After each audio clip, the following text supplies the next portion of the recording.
Hello, my dear friends. My name is Amit Punia and I am your English teacher. जैसा कि आप लोगों को पता है कि ये ट्रांसलेशन एक्सरसाइज है।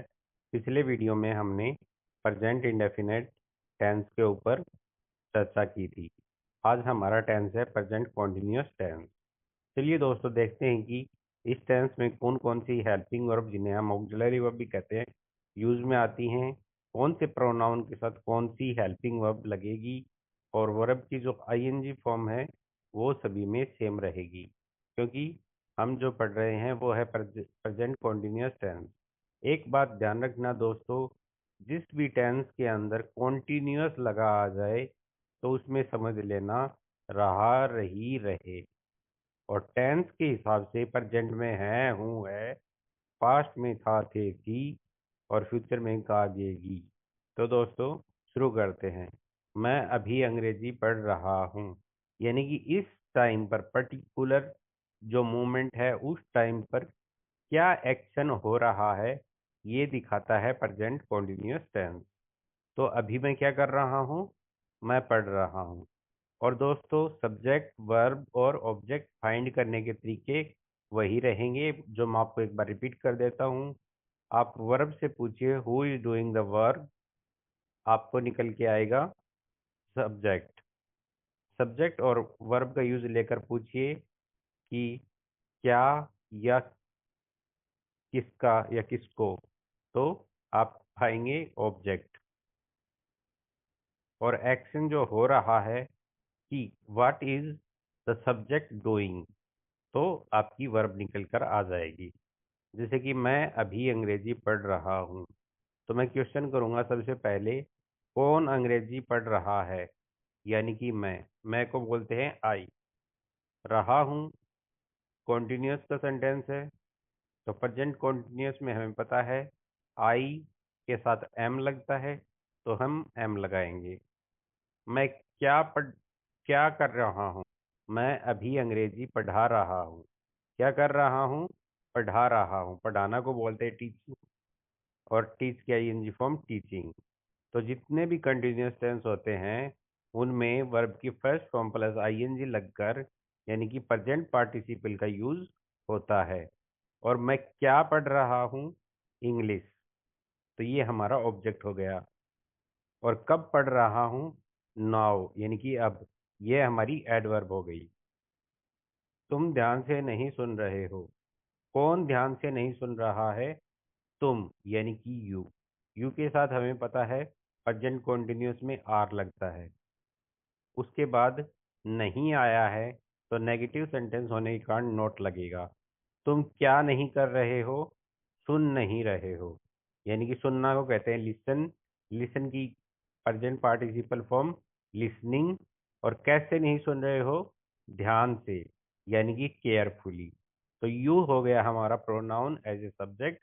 आर लगा, नोट लगा, वर्ब की आईएनजी फॉर्म लगी, और जो एडवर्ब यूज हुई है वो दिखाती है एडवर्ब ऑफ मैनर, यानी कि तुम ध्यान से नहीं सुन रहे हो, you are not listening carefully. क्या वह क्रिकेट खेल रहा है? देखो दोस्तों, क्वेश्चन आ रहा है क्या से शुरू। तो मैंने आपको बताया कि जो हिंदी वाक्य होते हैं, अगर वो क्या से शुरू होते हैं तो आपका सेंटेंस हेल्पिंग वर्ब से बनता है। तो यहाँ पर कौन क्रिकेट खेल रहा है? वह है, यानी कि एक मेल है जिसको हम कहेंगे ही। और ही के साथ चूंकि आपकी इज यूज होती है एज ए ऑक्सिलरी वर्ब, तो ही, सी, इट और सिंगुलर नाउन के साथ इज, यू, वी, दे के साथ आर, और आई के साथ एम का प्रयोग प्रेजेंट कॉन्टिन्यूअस टेंस में होता है। देखिए दोस्तों, क्वेश्चन होने के कारण ही हमारा सब्जेक्ट है, तो इज को बाहर ले आएंगे, ही रखेंगे, और क्या कर रहा है वो? खेल रहा है। खेलना की इंग्लिश होती है प्ले। प्ले की आईएनजी फॉर्म प्लेइंग। और वह क्या खेल रहा है? क्रिकेट। तो ये हो गया हमारा object. He is playing cricket. वह अपना समय बर्बाद नहीं कर रही है। वह कौन? सी, यानी कि लेडी की बात हो रही है। नहीं के लिए क्या लगाएंगे? इज नॉट, क्योंकि हमें पता है ही, सी, इट और थर्ड पर्सन सिंगुलर नाउन के साथ इज लगता है, और नेगेटिव सेंटेंस में इज यानी कि हेल्पिंग वर्ब के बाद नॉट लगता है। उसके बाद आती है हमारी मेन वर्ब। तो इसमें मेन वर्ब क्या है? वह क्या नहीं कर रही है? समय बर्बाद, यानी कि समय बर्बाद, बर्बाद को क्या कहते हैं? वेस्ट। वेस्ट का ing फॉर्म वेस्टिंग। और क्या नहीं कर रही है? हर time. We are preparing for exam, क्या हम परीक्षा की तैयारी कर रहे हैं? फिर से दोस्तों, क्या शुरू में आया है? इंटेरोगेटिव सेंटेंस है। और कौन परीक्षा की तैयारी कर रहे हैं? वी। वी मतलब हम। और हमें पता है आई वी यू वी दे के साथ आर लगता है, तो आर को बाहर रखेंगे। Are we.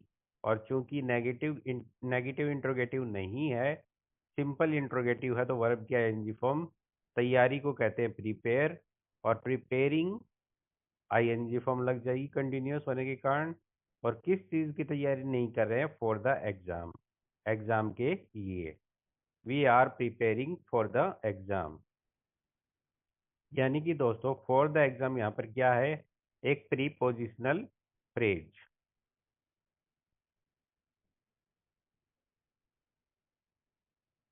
वे शोर नहीं कर रहे हैं। कौन शोर नहीं कर रहे हैं? वे, यानी कि दे के साथ हमें पता है आर लगेगा। फिर नेगेटिव सेंटेंस होने के कारण नॉट लगेगा। और शोर करना को कहते हैं मेकिंग नॉइज, तो मेकिंग नॉइज लग गया। They are not making noise. क्या मैं मेहनत नहीं कर रहा हूँ? फिर से दोस्तों, इंटेरोगेटिव सेंटेंस है। और क्या से शुरू हो रहा है? तो हेल्पिंग वर्ब से शुरू होगा। और कौन मेहनत नहीं कर रहा है? आई, जो कि हमारा सब्जेक्ट हो गया। तो आई प्रोनाउन के साथ हम क्या यूज लेते हैं? एम का। तो एम आई। और नहीं आया है तो नोट लगाएंगे। और फिर मेहनत करना को कहते हैं वर्क हार्ड। इसकी ING form working hard. Am I not working hard. अगला है दोस्तों, क्या तुम अपनी अंग्रेजी सुधार नहीं रहे हो? फिर से इंटेरोगेटिव सेंटेंस है। क्या से शुरू हो रहा है? और चूंकि सब्जेक्ट तुम है, जिसे हम यू कहते हैं, तो यू के साथ आर लगता है। और नेगेटिव सेंटेंस होने के कारण यू के बाद हम नोट लगाते। लेकिन यहाँ पर मैंने यू आर और नोट का कॉन्ट्रैक्शन आर एंड यूज लिया है, तो सीधा बन जाएगा आर एंड यू। सुधार करना वो कहते हैं इम्प्रूव। उसकी आईएनजी फॉर्म इम्प्रूविंग। और फिर क्या सुधार नहीं कर रहे हो? Your English. इंग्लिश हमारा नाउन है, और यूअर उसका पोजीशन दिखाता है, इसलिए ये हो गया पजेसिव एडजेक्टिव। तो दोस्तों, ये थे प्रेजेंट कॉन्टिन्यूअस के कुछ वाक्य, जिनमें हमने ऑलमोस्ट सभी प्रोनाउंस को ऑलमोस्ट केसेस में देख लिया है।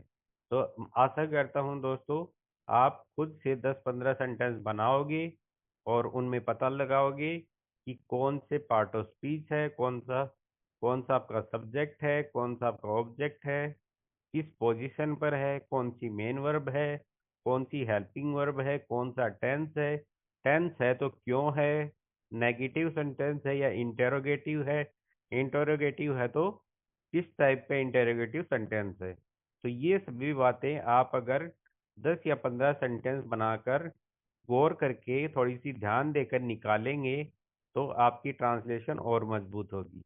तो दोस्तों, मैं चाहता हूं कि आप ट्रांसलेशन में इतनी स्पीडी हो जाएं कि आपका माइंड सेकंड के कुछ हिस्से में ही आपका जो हिंदी सेंटेंस है उसे ट्रांसलेट कर दे, और आपकी जबान पर वो इंग्लिश सेंटेंस आ जाए जिसकी हिंदी आप दिमाग में सोच रहे हैं।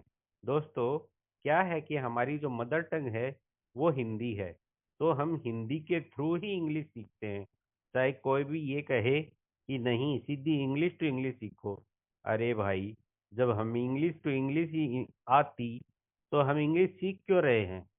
हम सीख रहे हैं क्योंकि हमें हिंदी आती है, लेकिन उसकी अंग्रेजी नहीं आती है। तो उसकी अंग्रेजी बनाने के लिए हमें ग्रामर की नॉलेज भी होनी चाहिए, हमें टेंसेस की नॉलेज भी होनी चाहिए, सबसे मोस्ट इम्पोर्टेंट थिंग, हमें वर्ड्स की नॉलेज भी होनी चाहिए, ताकि ग्रामर का यूज लेकर उन वर्ड्स को हम राइट जगह पुट करके सेंटेंस क्रिएट कर सकें। और जब इतने फास्ट हो जाओगे कि सेकंड के कुछ हिस्से में आपकी ट्रांसलेशन बन जाएगी, तब आपको लगेगा कि हाँ, मैं अंग्रेजी बोल पा रहा हूँ, और अगले को भी लगेगा कि हाँ, इसे अंग्रेजी आती है। क्योंकि मैं भी हिंदी के सेंटेंसेस को दिमाग में बनाकर इंग्लिश बोलता हूँ, तो लेकिन मेरी मेरी जो स्पीड है वो काफ़ी तेज़ है, इसलिए लगता है कि I am a fluent speaker. तो आपको भी ऐसे ही चलना पड़ेगा। तो अपनी इंग्लिश की जर्नी को स्टार्ट करिए, और अगर कर चुके हैं तो स्टेप बाय स्टेप आगे बढ़िए, और जो इंस्ट्रक्शन मैं आपको देता हूँ उन्हें फॉलो कीजिए। और बिल्कुल मत सोचिए कि आपको इंग्लिश नहीं आएगी, आपको इंग्लिश ज़रूर आएगी। क्योंकि जब हम किसी चीज़ के ऊपर मेहनत करते हैं, तो उस मेहनत का फल हमें उतना ही मिलता है जितनी मेहनत हम करते हैं। तो दोस्तों, आज के लिए इतना ही। धन्यवाद।